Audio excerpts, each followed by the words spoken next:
Hello and welcome to the Pembroke Pines Book Club. Today we have two new readers and I'm really thrilled to have them. Please meet Terry Peterson. Hi, Terry. Hi, Elaine. And Karen Albertson. Hello, Karen. Hi, Elaine.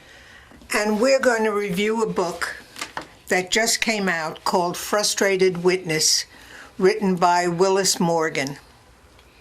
Now, if you were anywhere near our area of South Florida in the summer of 1981, you all heard the story of the abduction of Adam Walsh. This book is about the abduction of Adam Walsh and who the frustrated witness, because that's what he was, Willis Morgan, thinks is the abductor, the killer. And it really describes why he thinks so.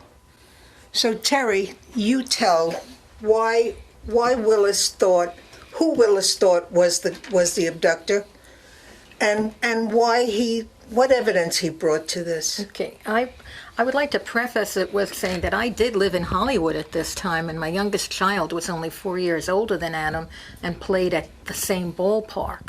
So this was he was taken from our own Hollywood Mall. Absolutely, the Hollywood Mall.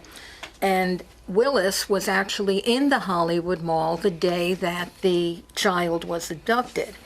While Willis was there, he had an encounter with someone who was acting strangely, someone who looked like he was trying to pick him up, and Willis ignored him, and then the man's smile changed to absolute rage, and this really shocked Willis, and he was, concerned about this man, and actually followed him and saw that he went into the Sears at the Hollywood Mall. And he had gone to the Hollywood police. He told them, when he heard about it on TV, he went to the police and he explained that he was there and who he had seen, and never heard anything further from them.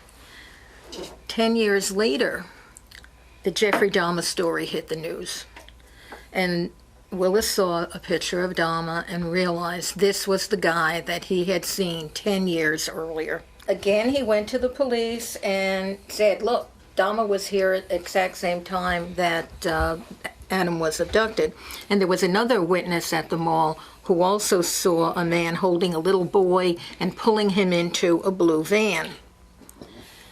And when he saw the picture of Dahmer, he agreed that he said the same thing. That was the person who he had seen 10 years earlier.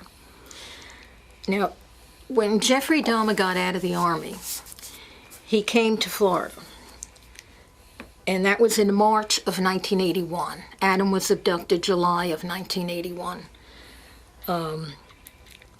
And actually, there is a blue van that's part of this whole story, because the man who saw Adam being pushed in, a child being pushed into a car, it was a blue van, and this blue van keeps coming up. They saw the blue van where they saw this man dumping a round object into the lake, into the pond. Mm-hmm.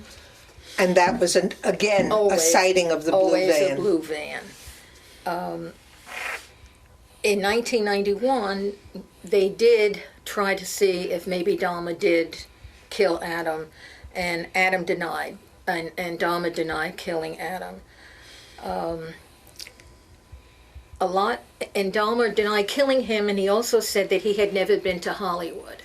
Now, if you live in the South Florida area, or if you're a tourist, you have no idea how many cities you go through when you're driving from Miami to Fort Lauderdale. There's probably about 10 of them that you drive through. So he could have been here thinking he was in Fort Lauderdale or thinking he was still in Miami. So the fact that he said he'd never been in Hollywood didn't mean he wasn't does not mean that he wasn't here. He was living in Miami. In fact, there was a newspaper article around that time that said Adam vanished from a shopping center in the Miami suburb of Hollywood. The suburb of Miami was... Right, exactly. And very recently, somebody said that Hollywood was a suburb of Fort Lauderdale. So that shouldn't have had any bearing on it at all. Even Dahmer's father called Americans the Most Wanted and said that he thought his son could be responsible for Adam's death. And he wrote a book. So. And he wrote a book. He wrote a book about his own son. And Karen, who does he blame for not following up on the evidence? And why do you think they didn't? Well, I think he blames mostly the Hollywood Police Department and every other police department. He's had lawsuits against various entities, and he went there and they just shoved him off. There were something like 17 witnesses. They didn't interview any of them. And he definitely blames the carelessness of the Hollywood Police Department and the detectives. Do you think it was stupidity? Or was it... I don't think they knew how to handle a case this size in Hollywood at that time.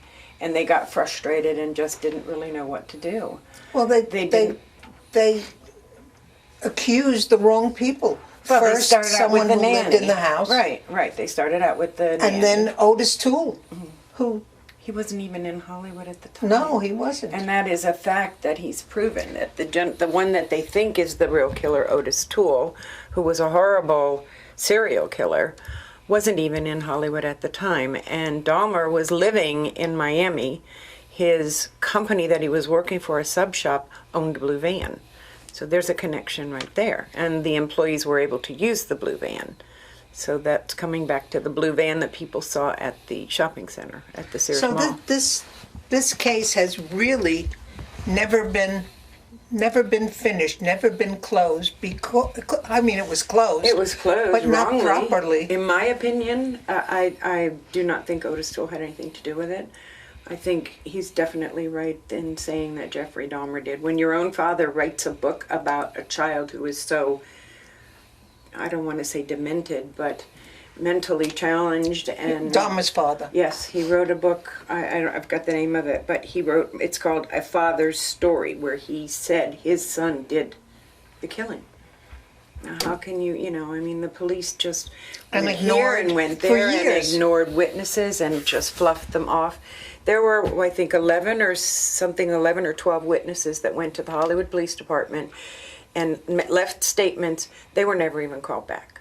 And they were lost. All those Oh, statements, everything got lost. Everything got redacted. When they tried to get all the information, there was so much stuff that was not there. Mm-hmm. And folks, I have a special treat for you today, because we have the author here.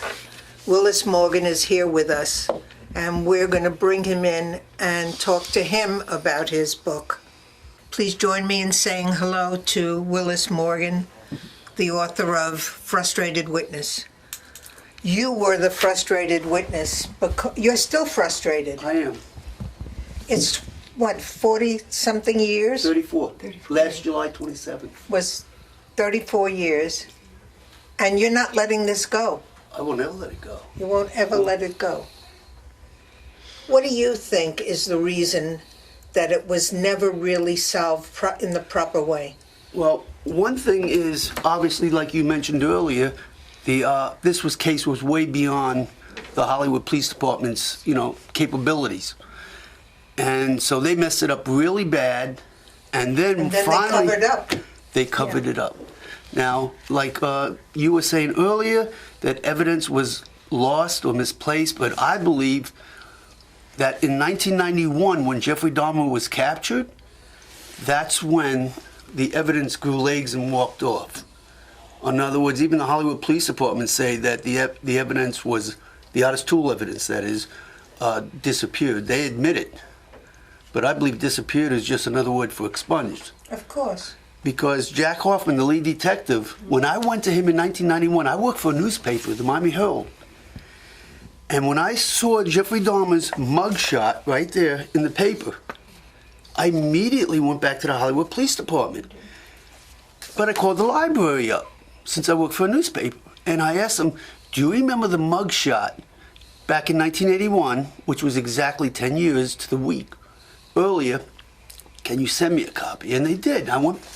This is the mug shot. I went to the Hollywood Police Department with this mug shot, and this composite.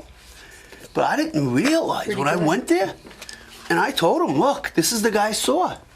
Obviously, they asked me first, well, why are you coming in now? How come you didn't come in 81? I said, but I did come in 81. They had no clue, number one.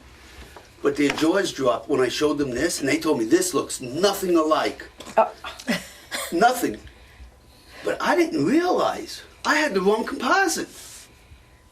This composite was from another attempted abduction in West Palm Beach.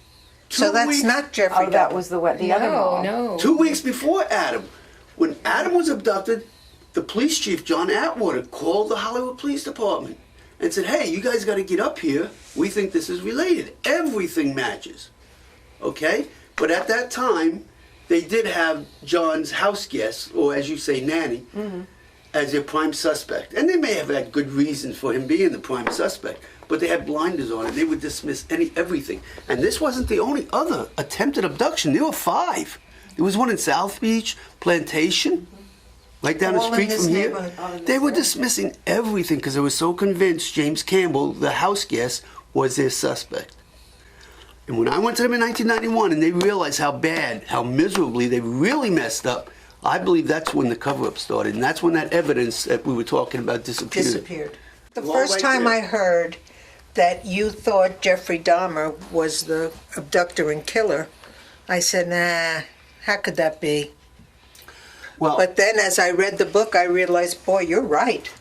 That's who it was. right. Back in 1981, I always knew the guy that I encountered in Radio Shack, just minutes before Adam was abducted, had to be the guy that abducted Adam. But I just had no idea what he could have brought Adam. And then this police report was discovered. You know, they say dead men don't talk, but sometimes they talk through letters, Sure. police reports. Well, this is a dead guy, and if you can zero in right here, Jeffrey Dahmer is on the report. But 1981, they didn't know who Jeffrey Dahmer was. Well, he He wasn't. was just a witness Right. because Jeffrey Dahmer found this dead guy behind the store where he worked. Right. And the police, because Jeffrey Dahmer said he was living in the meter room behind the store, the police went in the meter room to check. Now, this derelict had only one shoe on. That's where they found the other shoe. And that's when it hit me. That's where he brought Adam. It had to be. So I went there immediately and checked. And we have a crime scene. There was a TV show about it. There's blood spatter indicative of a homicide as described by one of the best CSI experts in the state of Florida, if not the country. They described this as being a homicidal pattern. But yet the Hollywood police and the Miami police, because it is in Dade County, they refuse to investigate. Even if it isn't Adam's blood spatter, it's somebody's. Somebody died a horrible death in that meter room. You won't get them to investigate. The Hollywood Police Department say it could be 2 pit bulls that were fighting in there. The Miami-Dade Police Department said they think a bird flew into the wall. Are you serious? Even though there was a bird in there on the opposite side of the room, it had no blood on it. And a bird wouldn't have had as much blood as, This bird as a was 2 human inches being. long. And it looked like it was freshly dead. Not since 1981. It would have been completely disintegrated. Sure. So obviously the bird had nothing to do with this. And there is a crime scene, and there's a blanket in the crawl space with a couple garbage bags. And everybody knows that Jeffrey Dahmer is known for cutting people up and putting them in garbage bags and throwing them into the dumpster at the Oxford Apartments where he lived in Milwaukee. Also at his parents' house, Stephen Hicks. He chopped him up in the crawl space under his parents' house and put him in garbage bags. It was his M.O. It was. Listen, would you like to ask Willis anything? Oh, Is there yeah. anything that you're confused about or would like to know No, I'm more not confused, about? but I just wondered where you did most of your research, as since it was so long ago. Where you did, if there wasn't much at Hollywood, where did you find any of your research? In the Hollywood Police Department's own case files, they refused to let anybody review the files, even though they lost the case back in 1996 and had to release them to the public. But they've since refused again to release them. They use this old mantra that they're still investigating, but they're not. But when they closed the case and pinned it on this guy, Otis Toole, they had no choice but to release the files because the case was Because the closed. case was closed. Right. Right. They had no So they had to, and I got a copy. Although they wouldn't give it to me, somebody else got a copy, and I made a copy from their copy. And I started going through them. That's when I realized right away that mugshot I had was the wrong mugshot. The composite, I'm sorry, was the wrong That was composite. from the other- That's that was from from another the other mall. case, yeah. Because I've always thought that composite, whoever made that composite saw the same person I saw. One of the reasons I never went back to the Hollywood Police Department in 1981, because weeks later, several weeks, maybe 10 days or something like that, I saw that composite in the paper. And I was thinking, well, at least they have their composite. There's nothing more I can do. I mean, what can I do? So I never really went back to them. But when I did see that composite, and I realized it wasn't even from the Hollywood Mall, I said, wait a minute, there's something wrong here. So I started researching. And that's when I found one witness after another, and they're all swearing they had encounters with Jeffrey Dahmer. No, there were at least 10 or 12 in your book. There's a Yankee Stadium full of witnesses. Yes. Yeah, exactly. Terry, is there something you'd like to ask No, Willis? I'm just very upset by the whole thing. It's This book terrible, terrible thought that this Right. could happen. And I, as I say, I agree that all this was new in those days. It was something that people weren't used to, something that the police department wasn't used to. Why they couldn't call in the FBI, The FBI, or that's something. what I thought. Right, They could, right. Well, it had to be Their the egos. state or And back in But- 1981, the FBI did refuse to get involved in local cases right. unless they were asked to get involved. But they would never ask. The Hollywood Police Department refused to ask anybody for help. So it wasn't just that they were inept. There was criminal activity. There was something else It was going on. Absolutely, activity absolutely. that- I believe that for sure. Yeah. And one So- police chief after another. Yes, yes. Right down the line. There was one police chief who came in and was trying to go Yes, through Richard it all. Witt. Yeah. He was the only decent And police he chief, didn't I last believe. too long, did he? No, they ran him out of Probably town. He filed a right. lawsuit and won Right.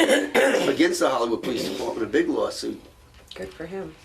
Are you Absolutely. worried that you said some terrible things about the Hollywood Police Department? Are you worried for yourself? I don't let that bother me. No, huh? No, I'm going on 70. I could care less. I live my life. Willis, thank you so much for joining us and allowing us to review your book. Well, thank you. And we wish you luck with it. Thank you. I don't know if it'll ever be closed to your satisfaction, but I know you're not going to let it go. No.